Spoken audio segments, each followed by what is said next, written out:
সম্মানিত দর্শক ও শ্রোতা, আসসালামু আলাইকুম। ভ্যাকসিন একটি অ্যান্টিজেনিক ম্যাটেরিয়াল বা অ্যান্টিজেন জাতীয় বস্তু,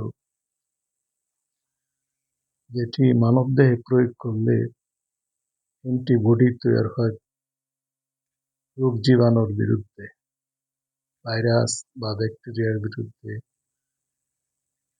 বা ক্যান্সার সেলের বিরুদ্ধে অ্যান্টিবডি তৈরি হয়।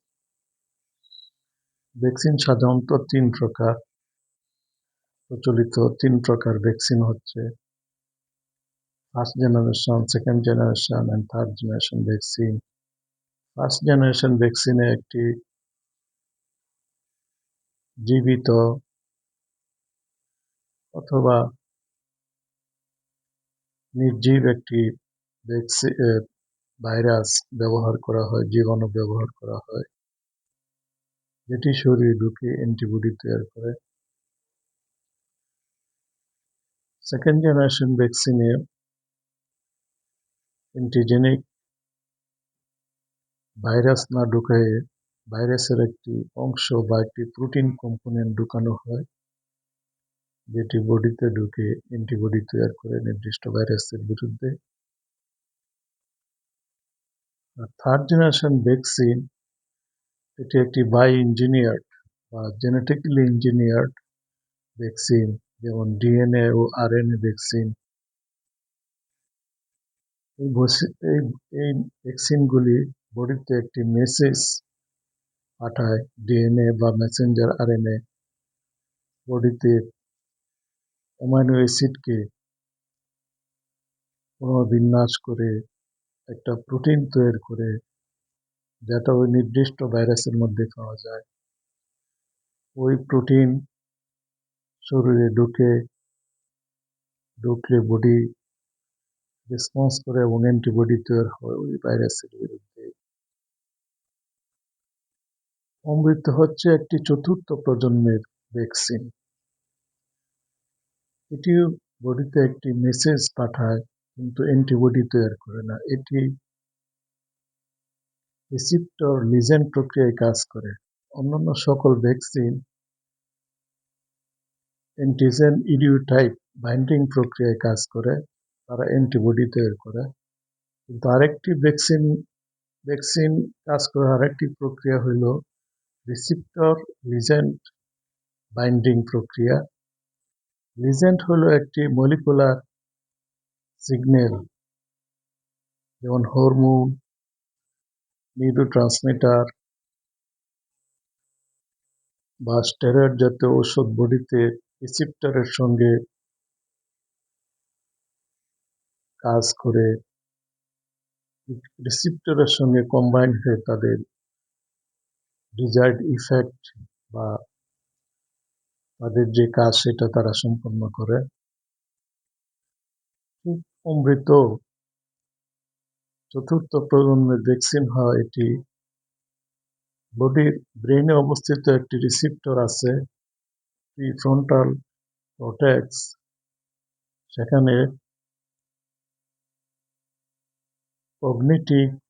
কগনিটিভ এবং এফেক্টিভ সেন্টার আছে। সেই সেন্টার এটি রিসিপ্টর হিসেবে কাজ করে। অমৃত একটি সিগন্যাল সেই রিসিপ্টরে প্রেরণ করে। সেই সিগন্যালটি হলো একটি কসমিক সিগন্যাল, যে মহাকাশে স্বর্গ ও নরকের অস্তিত্ব আছে।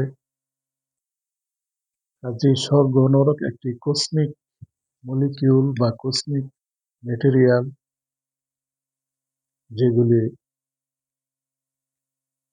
প্রিফ্রন্টাল কর্টেক্সে, মানুষের ব্রেইনের প্রিফ্রন্টাল কর্টেক্সে কাজ করে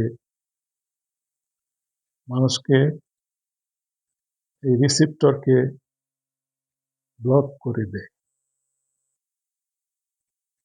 ব্লক করার অর্থ হলো সুপার ন্যাচারাল ভাইরাস আর সেখানে পরে আর কাজ করতে পারে না। সুপার ন্যাচারাল ভাইরাস ওই প্রিফ্রন্টাল কর্টেক্সে ওই রিসিপ্টরের সঙ্গে কম্বাইন করে কাজ করে। তো সুপার ন্যাচারাল ভাইরাস যে মেসেজটি পাঠায় সেটি হলো যে মহাকাশে স্বর্গ নরকে কোনো অস্তিত্ব নেই, ঈশ্বর বা আল্লাহ নেই। ফলে মানুষের যে লক্ষ্য উদ্দেশ্য, প্রকৃত লক্ষ্য উদ্দেশ্য এবং স্পিরিচুয়াল হেলথ সেটি বিনষ্ট হয়ে যায়। মানুষ একটি অ্যাবনর্মাল লাইফস্টাইল ও বিহেভিয়ার অ্যাডপ্ট করে ফেলে। ফলে মানুষ ও পরিবেশের মধ্যে স্বাভাবিক ভারসাম্য বিনষ্ট হয়। ফিজিক্যাল, মেন্টাল, সোশ্যাল ডিসঅর্ডার দেখা দেয় এবং এটি সমগ্র পৃথিবীতেই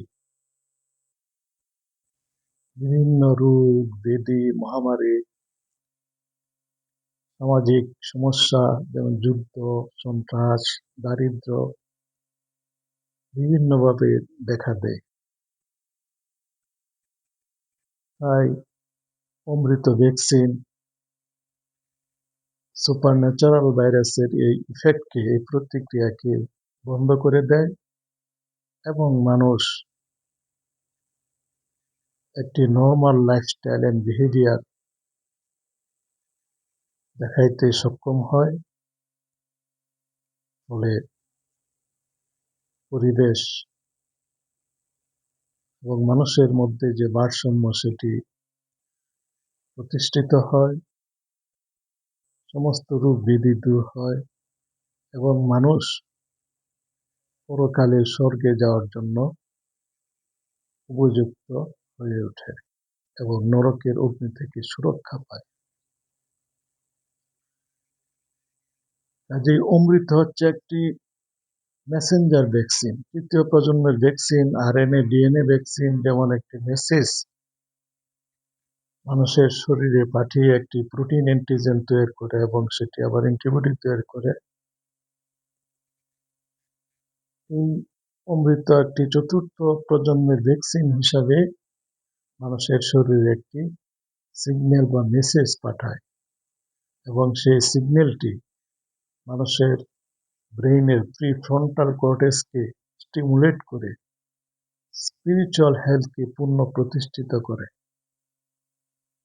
এবং সুপারন্যাচারাল ভাইরাস অকার্যকর হয়ে যায়।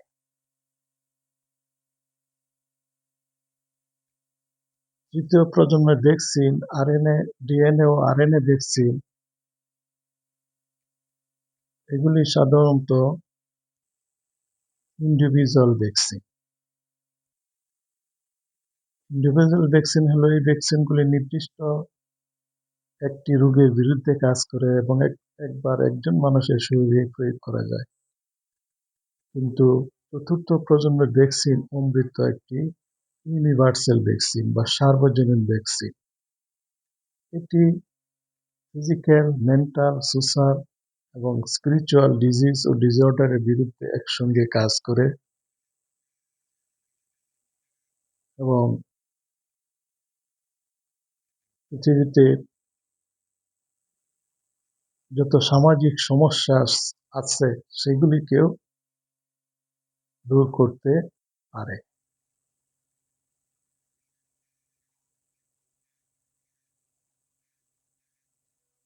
তৃতীয় প্রজন্মের ভ্যাকসিন বা ডিএনএ, আরএনএ ভ্যাকসিন এগুলি রিকম্বিনেন্ট ভ্যাকসিন, কারণ এদেরকে তৈরি করতে দুইটা সোর্স থেকে মেটেরিয়াল সংগ্রহ করা হয়।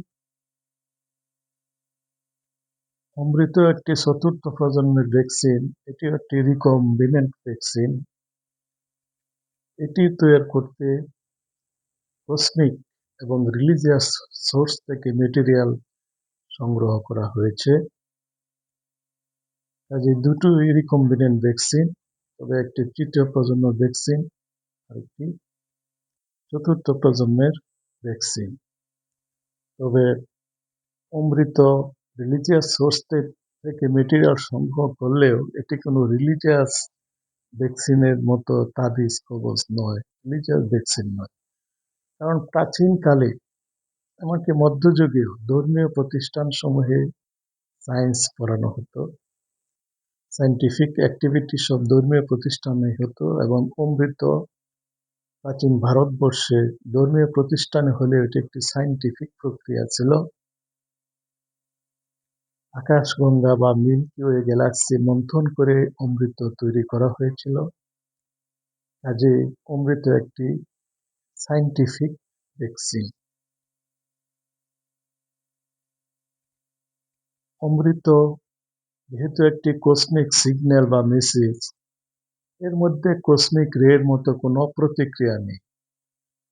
কসমিক রে এগুলি সাধারণত মহাকাশ থেকে পৃথিবীতে এসে মানুষের ক্ষতি করতে পারে। অবশ্য বায়ুমণ্ডল দ্বারা এগুলি বায়ুমণ্ডলে প্রতিবন্ধকতার ফলে কসমিক রে পৃথিবীতে আসতে পারে না। কিন্তু স্যাটেলাইট বা মহাকাশ যানে যারা চলাচল করে সেগুলিতে কসমিক রে সমস্যা সৃষ্টি করতে পারে। তারপরে কিছু কসমিক রে পৃথিবীতে আসে এবং মানুষের শরীরে ক্যান্সারের ঝুঁকি বাড়িয়ে দেয়। কসমিক সিগন্যালের যেহেতু অমৃত একটি কসমিক সিগন্যাল, কসমিক মেসেজ, তাই এটি মানুষের শরীরের জন্য কোনো ক্ষতিকর ভ্যাকসিন নয়। পরবর্তী সেশনে আমরা এই নিবন্ধটি সামারাইজ করব এবং মূল মেসেজটি দেওয়ার চেষ্টা করব ইনশাল্লাহ। আসসালামু আলাইকুম ওয়া রাহমাতুল্লাহ।